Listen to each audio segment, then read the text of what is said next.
Former President Barack Obama gave a pitch-perfect speech in Las Vegas, Nevada. I want to show you the highlights right now. He was going on the offense against Donald Trump. Let's play it. And yet, when Donald Trump repeatedly lies or cheats or shows utter disregard for our Constitution or just insults people, when he calls service members who died in battle losers, or fellow citizens vermin, or the enemy within, people make excuses for it. They say, well, he's not serious.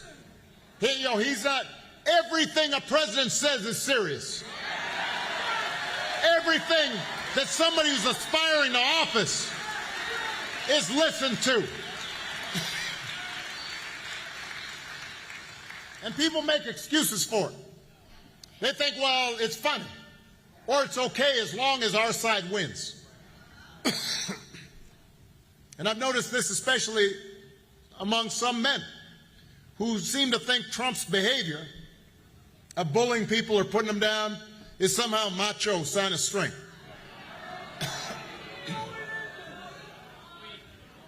I'm telling you, that's not what real strength is.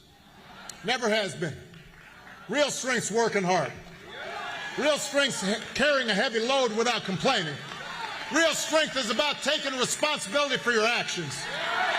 Real strength is telling the truth even when it's inconvenient.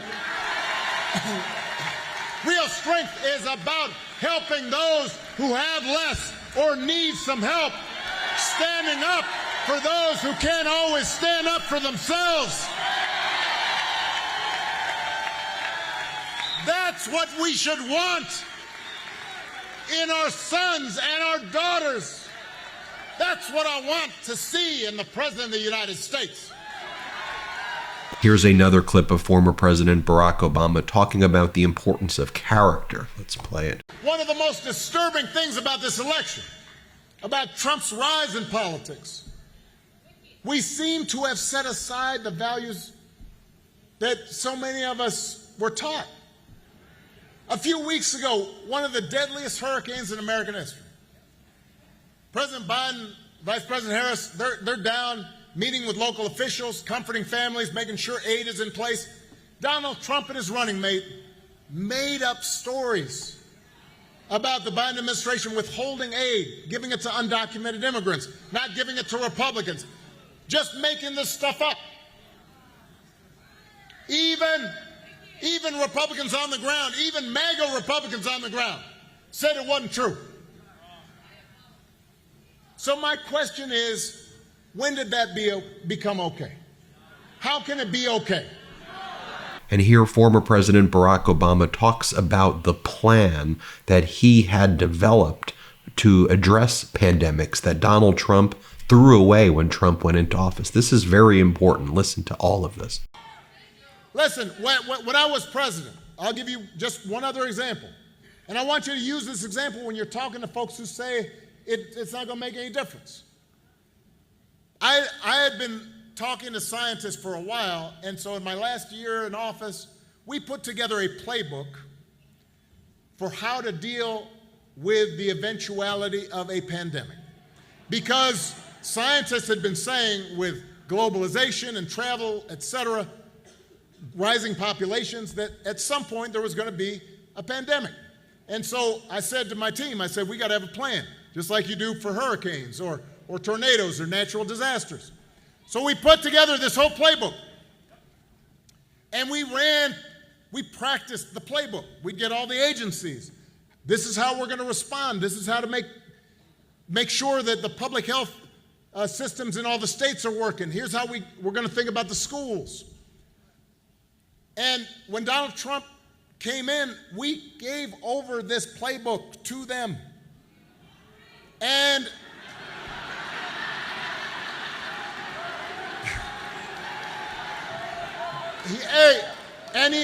but the point is, he ignored it. And 3 years later, a pandemic hits. Now, I want to really be fair on this, but I want everybody to pay attention. No matter who was president at the time, this was going to be a problem. This was a generational pandemic.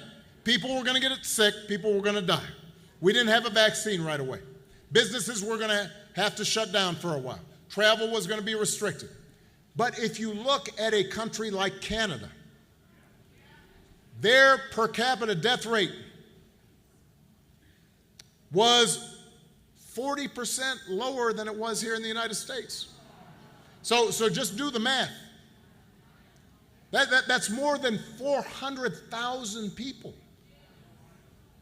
People's grandmothers, people's fathers, people's moms, who would have been alive if Donald Trump had just paid attention and tried to follow the plan that we gave him.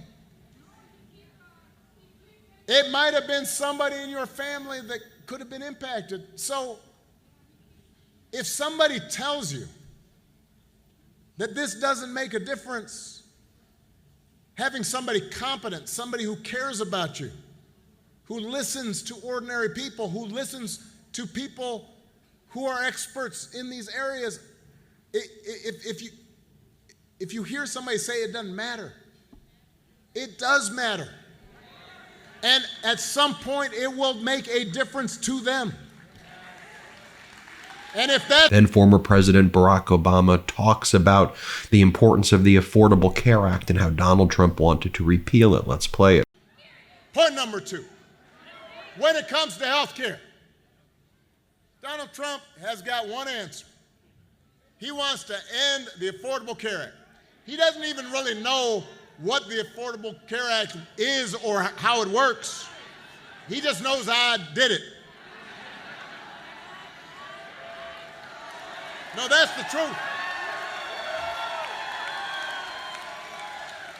Former President Barack Obama says, we know what Donald Trump's going to do. It's going to be a loonier, worse version of when he was in office before. He was in office before. Let's not forget that. Play the clip. Now, I got some more points. If you challenge Donald Trump or his VP nominee, Vance, if you challenge them on, well, these concepts don't seem to make much sense and nobody really understands them and the economists tell you they're not going to work, if you challenge them, they'll fall back on one answer. It does not matter what it is, housing, health care, education, paying for the bills. One answer, blame the immigrants. Don't boo. What did I tell you? He wants you to believe that if you elect him, he will just round up whoever he wants and ship them out, and all your problems will be solved. Now, let me tell you something, because I've been working on this for a long time. We have a real issue at the border. We are a nation of laws and a nation of immigrants. We have to make sure the system works the way it's supposed to so that we've got legal immigration, which built our nation, where we've got folks like the DACA folks that I worked on behalf of to make sure that they grew up here, that we give them pathways to citizenship. But we also have to have an orderly border. We have to have it fair. There's nothing, that's the truth. We have to fix some aspects of it that are broken. Sí se puede. But when I hear Donald Trump talk, I keep on, he's very quick to say to Kamala, well, you were vice president 4 years. Dude, you were president for 4 years.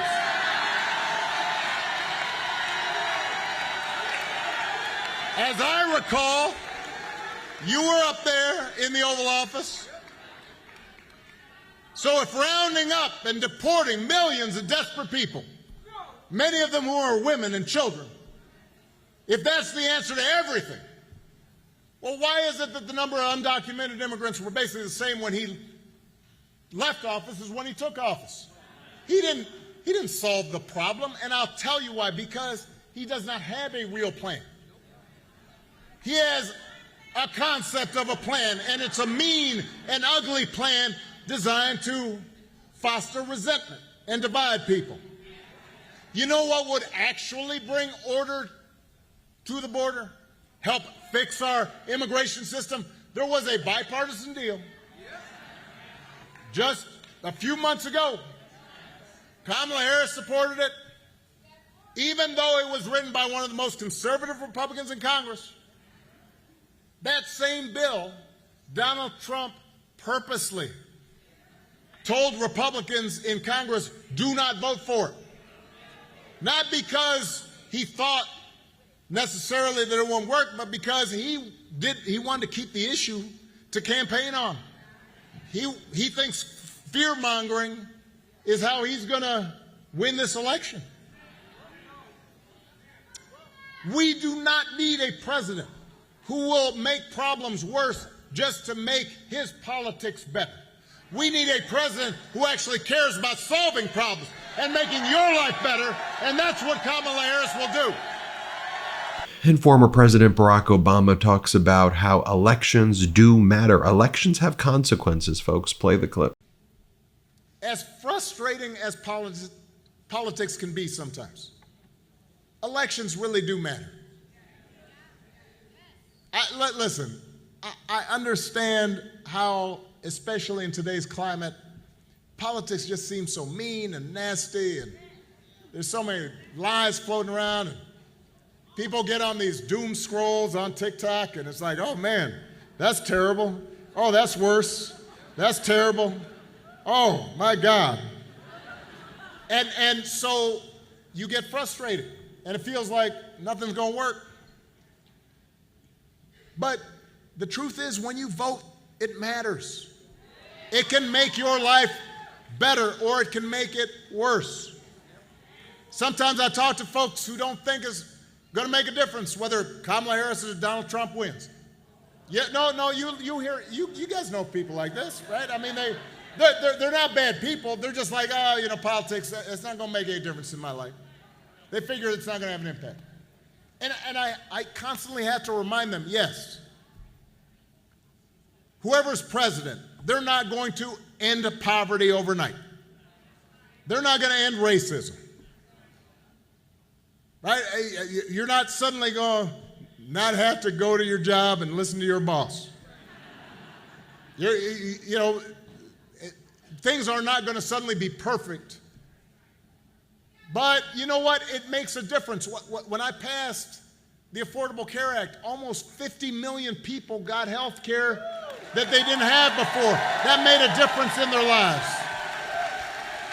More than 50 million people with pre-existing conditions can no longer be denied coverage or charged more. It made a difference to them. Listen, when I was president, I'll give you just one other example. And I want you to use this example when you're talking to folks who say it's not going to make any difference. I had been talking to scientists for a while, and so in my last year in office, we put together a playbook for how to deal with the eventuality of a pandemic. Because scientists had been saying with globalization and travel, et cetera, rising populations, that at some point there was going to be a pandemic. And so I said to my team, we got to have a plan, just like you do for hurricanes or tornadoes or natural disasters. So we put together this whole playbook. And we practiced the playbook. We'd get all the agencies. This is how we're going to respond. This is how to make sure that the public health systems in all the states are working. Here's how we're going to think about the schools. And when Donald Trump came in, we gave over this playbook to them. And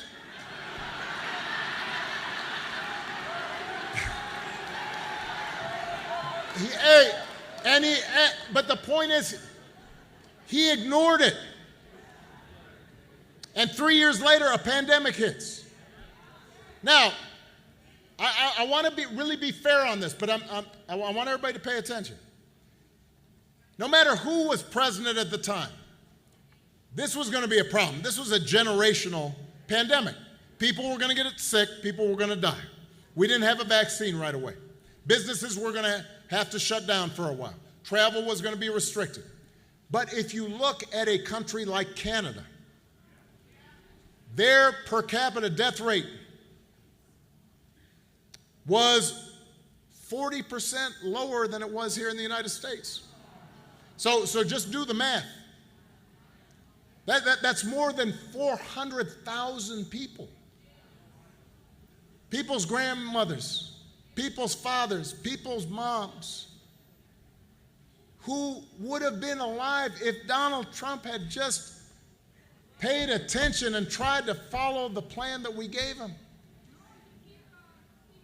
It might have been somebody in your family that could have been impacted. So if somebody tells you that this doesn't make a difference, having somebody competent, somebody who cares about you, who listens to ordinary people, who listens to people who are experts in these areas, if you hear somebody say it doesn't matter, it does matter. And at some point, it will make a difference to them. You can see the contrast of Obama's speech and Donald Trump's speech when Trump was speaking in Pennsylvania. The Associated Press headline says it all. Trump kicks off Pennsylvania rally by talking about Arnold Palmer's genitalia. Here's what Donald Trump was saying at his event in Pennsylvania. This is part of Donald Trump's closing message. Let's play it. This guy, this is a guy that was all man. This man was strong and tough, and I refuse to say it, but when he took showers with the other pros, they came out of there, they said, oh my God, that's unbelievable. I had to say it. And then Donald Trump just starts cursing. This is the character thing we've always been talking about on MeidasTouch Network and that you heard President Obama talk about. Donald Trump he doesn't have words anymore because he has these dementia symptoms. So he's just like, curse word, curse word, curse word. Here, watch this. And this one, Kamala, is further left than them. So you have to tell Kamala Harris that you've had enough, that you just can't take it anymore. We can't stand you. You're a shit vice president. The worst. You're the worst vice president. Kamala, you're fired. Get the hell out of here. You're fired. Get out. And again, because he can't articulate words and because he's so anti-American, then he goes and attacks our generals and says, you've got stupid people like this general and that stupid general. And all the generals are stupid in America. Here, play the clip. These stupid people like Milley, General Milley. Remember his performance in Congress? General Milley and Mattis, all these guys, what a bunch of lightweights. But we have... And now contrast that to Vice President Kamala Harris at her speech. Let's play it. But none of that is what we hear from Donald Trump. Instead, it is just the same old tired playbook over and over again. He has no plan for how he would address the needs of the American people. He is only focused on himself. And now he's ducking debates and canceling interviews because of exhaustion.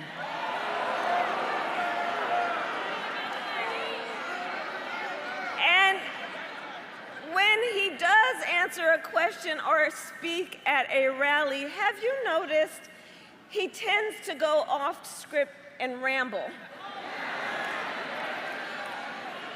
And generally, for the life of him, cannot finish a thought. And he has called it the weave. But I think we here will call it nonsense.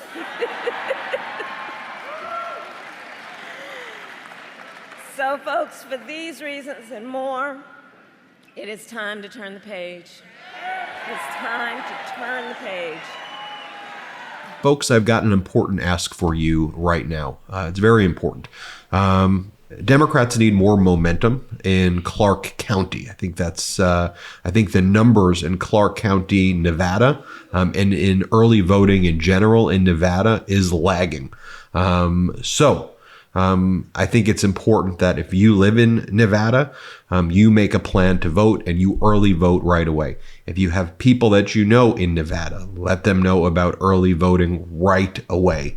If you can volunteer your time, doing it in Clark County, Nevada is an important place. So look up, where you can do to volunteer. That's an important area that needs help right now. Spread the word in Nevada. Early voting is critical. And the returns are coming in slower there. Other states are looking good. Nevada is slower than I think people would like right now. Still okay, but slower than people would like. So that's why Obama was speaking there. So you know what to do. We got to work hard. And this is interactive. If you can, focus there too. That's one of the areas that a lot of help is needed. Hit subscribe. Let's get to 4 million together. Love this video? Make sure you stay up to date on the latest breaking news and all things Midas by signing up to the MeidasTouch newsletter at MeidasTouch.com/newsletter.